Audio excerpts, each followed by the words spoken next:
it. How about that? Guess what? We are live. WinDailySports.com. It is the NBA playoff DFS preview show. But the thing that Ghost and I literally were just talking about, it's the NBA playoffs.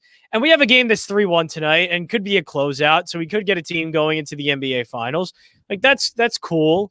That's fun. That's great. And we'll talk about the game. We'll do a showdown lineup and it'll be a grand time. But Ghost, there's a Stanley Cup playoff game tonight. And it's game 1. Buddy, how you feeling? How you doing? How's you nervous? I know the Capitals are your team, but this is your hometown. How you feeling? I'm loving it. The city's going absolutely crazy right now. So it's a great time to be in Montreal, that's for sure. First time city's going nuts. First time they might have a Stanley Cup final winner in how long? Since 93. So before I was born. Wow. So you're Pretty Canadian. crazy. You're Canadian that has never seen a hockey team win a Stanley Cup. When's the last? No. When's the last time a Canadian team won? No, I thought you meant the Habs. Oh, Montreal. The Habs. Yeah. When's the last time a Canadian team won? Montreal since 93. Canadian team? It's been a while. It's been a while. Like there hasn't been a Canadian team in the finals in the past 10 years. That's let terrible. alone one. So I can't remember the last time a Canadian team won, actually. I'm going to look that up, but you're excited. Who would it be? Best Canadian team to win Stanley Cup, the Canadiens. It's the Habs in 93. It has to be the Habs in 93. That is the last team to win a Stanley Cup final. Yeah. When they became the last Canadian-based team to win the NHL championship. How does it make it feel? It's crazy. You're close. It's just you can so taste fun. it. You can feel it. It's so fun to just watch them play right now. It's just they're on this run where I've been in locker rooms like that where it's just you go to bat for the guy to your left and to your right and you just feel like you can't lose. You could take on the top ranked teams in the nation. You just you feel like nobody can beat you in a game, let alone in a 7-game series. So I mean, it's pretty crazy right now. Montreal money line plus 170. Montreal money line plus 170. I lean game 1 over game 2. Yeah. And the reason why is because the NHL this season, right, with the different divisions because of COVID and the fact that the border was closed, it was an all Canadian division, right? So none of these teams, is Vegas more talented than the Habs on paper? Yeah, absolutely. Is Tampa more talented? Yeah, Tampa's arguably the top team in the league on paper beside Colorado when it comes to that. But they haven't played them, so they have no idea what to expect. And then you run into a goalie like Carey Price right now who's just I don't know.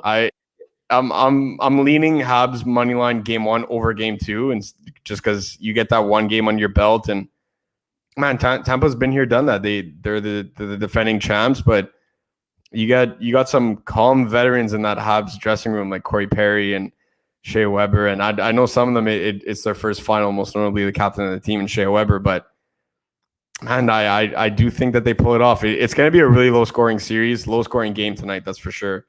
So I will take the Habs tonight. It's not a bet that I'm advertising, but I will take the Habs as a homer pick on the money line tonight. I think if they could go back to Montreal for games 3 and 4 with a series tied 1-1, they're in good shape. That's the goal in this mini road trip. They need to win 1 out of 2 here.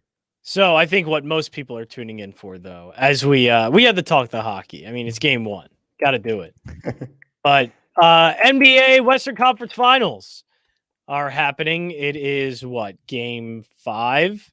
And we could possibly get the Suns to close it out here. And before we get in the showdown, even maybe some props, just got to start with, do you think it does end up closing tonight? Yeah, it does. There's no way Chris Paul wants to go back to LA. I think you said game 5 even after the first loss for the Suns. Yeah, that was on your show. It was game 3 and the Suns lost, and you said still it's going to end in 5. Yeah, there's no way Chris Paul wants to go back to LA. We all know his history with 3-1 series, and you even heard it in a post-game presser. He was not shy about it. He doesn't want to talk about 3-1s. He doesn't like the vibe of having a 3-1 lead. Why not? Why? When they blew it with the Clippers, they blew multiple leads when it was. And now that guy's the coach of the Sixers. Yeah. Wonderful. Hopefully not for long, but Hopefully not for long. Yeah, hopefully not for long. I can't take this Ben Simmons slander anymore, but I can't take it. I can't take it. Like I'm Nice. sorry. It's like I just can't take it anymore. It doesn't make sense to me. But there's no way Chris Paul goes back to LA for a game 6. It's not happening. It's not happening. So I will. DeAndre Ayton's just been having an absolute coming out party right now, going nuts every single Yes, game. he is. So that I absolutely love to see this, especially in a draft where, oftentimes people relate to that draft as the Luka versus Trey draft, and rightfully so. And the thing that they fire shots about is that Marvin Bagley went before both of them, but DeAndre Ayton went above anybody else. He went number 1 coming out of University of Arizona. So he was an absolute beast in college, and really seeing him play alongside Chris Paul. Anybody that plays alongside Chris Paul is going to be better than they were when they're not playing with Chris Paul. But just seeing him blossom on the offensive end of the floor, it's been really fun to watch this Phoenix Suns team the entire season, let alone on this run that they're on right now. And there's there's a bunch of different reasons, but the main one, there's no way Chris Paul allows this series to go back to LA for a game 6. Are we going to use that narrative to put Chris Paul in the captain spot? Yeah, I'm going either CP3 or Aiden in every lineup. Really? Yeah, CP3 or Aiden in the captain spot. Good for you. I just think that, like, will Paul George lead the slate in scoring? Most probably. That's not a hot take. That's just the obvious. But what it does to your lineup when you put him in the captain spot, you're really stooping to the bottom of the barrel. And I'm looking at 7-man rotations for each side tonight, maybe 8 on the Phoenix. But like, it's going to be a 7-man rotation on both sides, and none of these guys are minimum price. So for me, it's although it doesn't give you too much of saving, you still need that little bit to get higher in that mid range to dodge the complete punts of the slate. Yeah, and let's go to some of the plays for this slate. Where are we going here in this one? Obviously, the thing that gets tough is I feel like you're employing the same strategies almost over and over and over and over again. So basically in game 5, I'll start here. What's different than it has been since game 4? So the biggest thing was when Ivica Zubac actually popped up on the injury report as questionable, and he has an MCL injury. It's not pretty, and he's not Joel Embiid. Like I don't know how much we're gonna get out of Zub tonight. I think he's going to be active. I don't see why he wouldn't be. But logging nearly 40 minutes last game, man, can you do that on with a really bad MCL? Like even that to me is the biggest question mark. Yeah. Like that to me is the biggest question mark. You need to build your lineup based on 2 different angles. Is Zub getting 40 minutes or is he not? And if he is, well, then you need to play double center tonight. You need to go both Zubac and Ayton. We've seen that recipe for success throughout the first 4 games. No point in changing it in game 5, and we've been saying that from the beginning of the series. So I'm not deferring from that strategy altogether, but I will have some lineups where I'm not playing Zubac, and I'm going to one of Nick Batum or Marcus Morris. One of these guys is going to have to log some ridiculous minutes if Zub is completely ineffective in this game. This is do or die for LA. They can't mess around with Zub getting burnt on pick and rolls, and Aiden rolling to the basket alone is hard enough to deal with. Now he's got a bad MCL, and you got Chris Paul coming off the high screens when Zub is the one that's switching. Like that center role against Phoenix is so crucial on defense that you have to be able to move out there. And if he's got an MCL injury, it would not surprise me in the least to see Nick Batum getting a ton of minutes at the 5 tonight, despite only playing a handful of minutes in the past couple of games. So if Zub is a go, they're going to stick to their traditional lineup. If not, this is the second option, which allows me to talk a bit more about a ton of different options that it gives you because of the fact that the first 4 games are a pretty strong tell of the way that this one's going to play out. If Zub is not good enough to go, not to the point where he's not playing, he will play in this game. It's an elimination game. He will suit up no matter what. But if you're playing it at the angle where he's not effective enough to play, Nick Batum will see so many minutes at the 5, and I'm expecting way more out of one, if not both, Marcus Morris, and Terrence Mann tonight. This game script has Terrence Mann written all over it. The guy came up clutch in so many games against Utah, let alone that 38, 40-point outburst, whatever the exact amount was that he had there for them. This is a game that has Terrence Mann's fingerprints written all over it. Like, this is a spot where Paul George can't have Patrick Beverley alongside him for 36 minutes. You will lose. He's a good defender. I get it, but it makes their offense so one-dimensional that it doesn't work. You need Terrence Mann to be logging minutes there tonight. And this is a spot where he's a good catch and shooter. At the same time, he could play off the ball and handle those secondary ball handling roles alongside Paul George and Reggie Jackson. So I'm expecting really big minutes from Terrence Mann tonight. And then Morris, on the other hand, where you're going to tell me, well, his minutes are floating around 18 to 24, and they're actually on the decline throughout this series. Again, it's not about what he's been doing. It's about the angle that we're playing, that if Zub is not 100%, Morris is going to have to log minutes, and it only takes one game for him to catch fire from deep. That's exactly what a showdown player is. A guy like Marcus Morris, where you're going to look at him and say, man, he gets no peripheral stats. He's not going to grab a ton of rebounds. He gets 0 to 2 assists per game.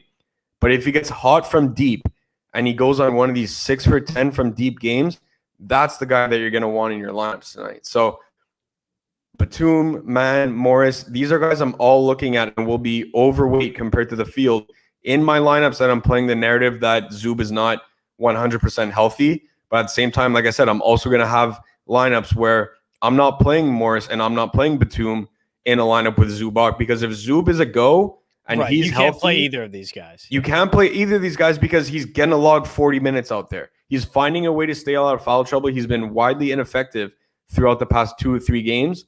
He's going to play 36 to 40 minutes. You can play guys like Batum and Morris. At that point, I'll stick to my Terrence Mann call off the bench and just roll out Mann with Reggie Jackson, Paul George, some kind of combination like that.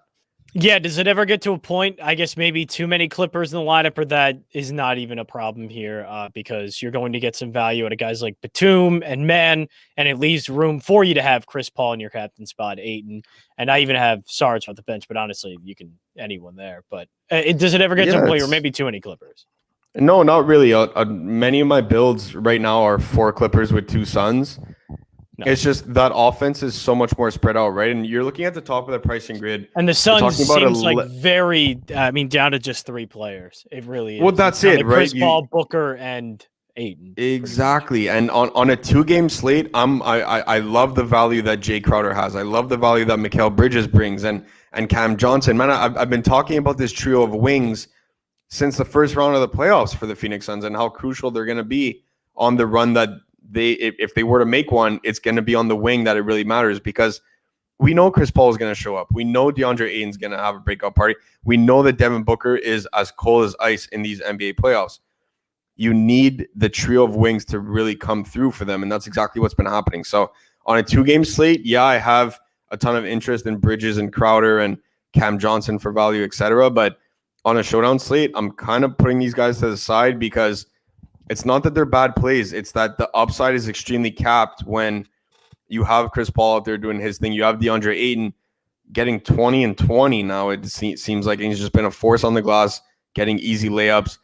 That to me makes guys like 7,600 for Mikal Bridges. You don't even need him to just score 30. You need him and Jay Crowder to combine for 50, because that even if you end up going Mikal Bridges, you're likely taking out at one of Chris Paul or DeAndre Ayton out of your lineup, which I don't want to do. And then you can't play them together, because if he's paying off at his price tag, well, he's dropping close to 30 raw, right? So, you can't get 30 DK from a guy that's 7,600. It really handicaps your lineup that way, in the sense that, you can't be stuck in that no man's land where you're in the 7K, 6.5, 7.5K range, where a lot of the guys there are great basketball players, but there's not a lot of upside in terms of DFS. No. And that pretty much sums it up for the showdown side of things. Anything else that you want to add to that? There is a lineup here I guess we can go over, but anything else you would like to add to that or even just look at the lineup that I have just kind of quickly put in as we were going. I like both of them, right? So ideally, I would get away from Dario Saric, but again, we've seen showdown lineups throughout these NBA playoffs where the winning lineup is, with a minimum price $1,000 guy that doesn't even play, just because again, it's the NBA playoffs. It's the nature of the beast. It's the nature of the sport where every team is top heavy. You know where everything's coming from. So, sneaking in a guy like Torrey Craig, maybe you sneak in a guy like DeMarcus Cousins over Dario Saric and hope that, if I'm going to play a $1,000 guy minimum price, well, I'm not playing Frank Kaminsky, who hasn't seen the court since the month of February. I'll take a chance that maybe Boogie gets 5 minutes if Zub goes down. Maybe Torrey Craig comes in for a couple defensive possessions and, gets a steal or two. Well, you're going to tell me, well, that's like 2 to 4 points. If everyone's playing a $1,000 guy and you play the right one that gets 4 points instead of 0, you're looking at a solo takedown. So, I'd be at least logical with your $1,000 punts. Don't play a guy like Etuan Moore who hasn't seen the court in 2021. Take a shot on guys like that. Why not? Are they going to score points? Probably not. It's going to be a 7-man rotation for both sides tonight. But again, it's, you just need 1 or 2 defensive possessions where Torrey Craig gets a steal. Well, everybody that played DeMarcus Cousins now has a 0 and you have a 2. You just jump thousands of people that had the same lineup as you just because your $1,000 punt is different. So That's the last thing that I wanted to add there. If you end up going with a lineup like we just built where it's very top heavy. And I love that lineup, Jimmy, the one that's on the screen right now. The only thing is I do think Patrick Beverley is a little limited offensively, but again, that's a guy that's going to play 20 plus minutes tonight. So I will take a shot on Patrick Beverley in multiple lineups. He's certainly in my player pool. But I'm so invested in Terrence Mann. I'm like trying not to smirk as I say it. I really have I have that feeling. I just have a strong feeling that this is are the Clippers going to win? No, I still lean the Suns, but Terrence Mann, Marcus Morris, one of these guys is going to make it interesting. Whether it's Luke Kennard, Terrence Mann, Marcus Morris, one of them is going to keep LA in the game alongside Paul George and Reggie Jackson. And man, Terrence Mann has his fingerprints written all over this one. All right, so now let's go to the betting side of things. 6 points is a lot. Not going to lie. 6 points is a lot. I know we're both kind of the Suns close it out, but the Suns haven't really been blowing them out in these games. 6 points seems like a lot. It is a lot. I didn't bet the spread today. I put up 7 props for everybody at windailysports.com. Yes, I would advise props as well here. Yeah, so there are 7 props up there for everybody. I'm not touching the spread. I'm not giving an official pick on this one, or else I would have posted it on the site for everybody. But if I have lean, I'll lay the points with Phoenix. I really do think that this could be the one where, the deflating, finally convincing. It's going to be tight. It's going to be like an 8, 9, 10-point game where it's going right up to the last possession. It could honestly come down to garbage time, like in the last 30 seconds, if someone decides to hit a useless 3 or something. Right. It could honestly be this could be a really bad beat, which is why I'm staying away from it. But man, 6 points is a lot. And what makes me nervous about this line is that heavy action started coming in on Phoenix as of 3:00. Heavy action started coming in on Phoenix, and that's why it moved, because this line opened up at -5. Yeah. And for it to move a full point, sharps and the public on Phoenix, it's a lot. So 6 is a lot. I'm not confident in the spread tonight. I lean Phoenix, but it's not a good enough number for me to bet it. The value is on LA because realistically they can't keep this one close, just like they have every single game in the series. I lean Phoenix, but I'm not touching the spread in this one. So a couple props that I'm interested in, both rebounds props, because it seems like that Bridges and Ayton just have that role of playing cleanup on the boards. Is that the way we're leaning? I know Mikal Bridges seems very popular with his rebounds prop today because it's not as much. And with DeAndre Ayton, it's usually not great because even at 10.5, that's right around his average, but it's at 11.5 now. But it just seems like that is the role of Ayton and Bridges. Just, hey guys, clean up the dang boards for us, please. Yeah, I like both of those. I lean Aiton, but again, that and Adam and I were discussing this in the chat too, is that numbers are a bit too high for my liking right now at 11.5. It is high. It's very high. You got to Because think even like I thought 10.5 was like a decent number, and that was what I yeah, thought about. But to see it 11.5, it's high. like the thing is that as much as he grabbed 21 or 22 boards last game, whatever it was, Yeah. it wasn't even a couple of days ago where this prop was at 9.5, Right. and he wasn't hitting it. And I understand Devin Booker was rebounding there. Like with the whole nose injury, he doesn't want to take, a Marcus Morris elbow to the face because you know how I said Terrence Mann has his fingerprints written on this game? Marcus Morris has his fingerprints written on this game with a nice elbow to Devin Booker in the face with like a minute left in the game when they're down by 10. Like that's something that Marcus Morris would do. So, they're not going to want Devin Booker to get into those dirty areas or try and avoid it as much as possible. But the main reason why I'm not touching the Aiden prop, I like it. It's just 11.5 is a little high for me because at any point in time, Jay Crowder can be that guy for them. And this is something that, there's no analytics that just comes from watching basketball. And he's been there, done that. He's done it with Boston. He did it with Miami. Like he's done it with Phoenix throughout the season. He shows up in big games. And this could be a game where would it surprise me in the least to see Phoenix go on a 20-10 run to open up the game. And it's Jay Crowder that's gone 4 for 6 from deep or something. That wouldn't surprise me in the slightest.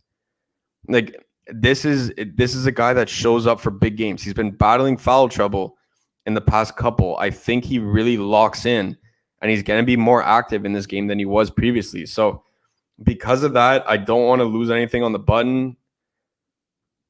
Aiden, I like it. It's just that number's a little high for me. If you could get it at a good number, great. Mikal Bridges, I think it hits tonight, but that's way too much juice for me to really invest. I saw some of it at as high as minus 130 some places. So I'm not willing to lay that juice, but I think Bridges hits with ease tonight, but I'm just not comfortable risking that. When you take into a fact that Jay Crowder is going to, find a way to stay out of foul trouble tonight and have an impact on the game, is it like it's not like you're betting on a Paul George points, rebounds, and assists with juice. You're betting on Mikal Bridges to hit a rebounding prop. You know what I mean? So it's like, yeah. To be able to lay that juice, the only time I do it is when it's with a star player in a good situation. And for me right now, Mikal Bridges, he's playing great, but I'm nervous about Jay Crowder. So I'll take the over on both, on Ayton and Mikal Bridges. I'm personally not betting them. Those are two of them that I didn't post on the site, but right.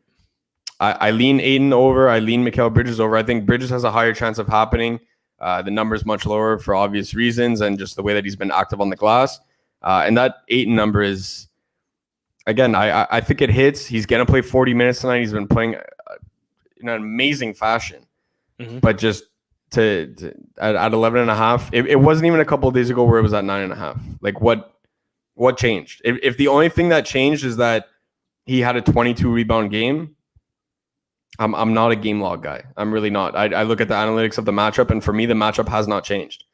So it could be a Jay Crowder rebounding night. It could be it could be a Mikal Bridges rebounding night. Chris Paul could grab a couple of rebounds. For all we know, Devin Booker, this is a game where Devin Booker takes off the mask and he's good to go.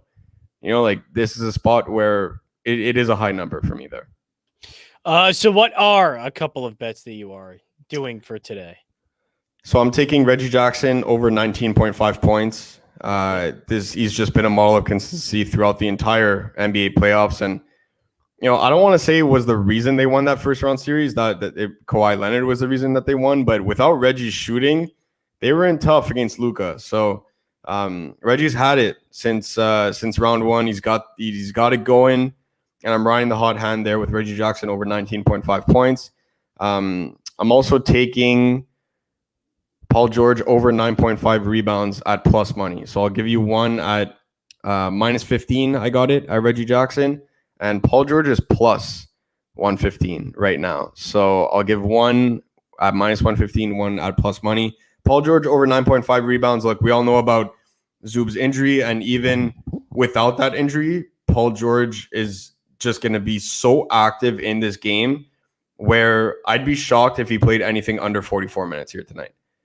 Yep. He's not going to leave the court. And for me, 10 rebounds for Paul George with no Kawhi Leonard in that lineup. He gets the highest bump in rebounding rate on the team throughout any game, let alone in a game when the season is on the line. So I'll take Paul George over 9.5 rebounds at plus money.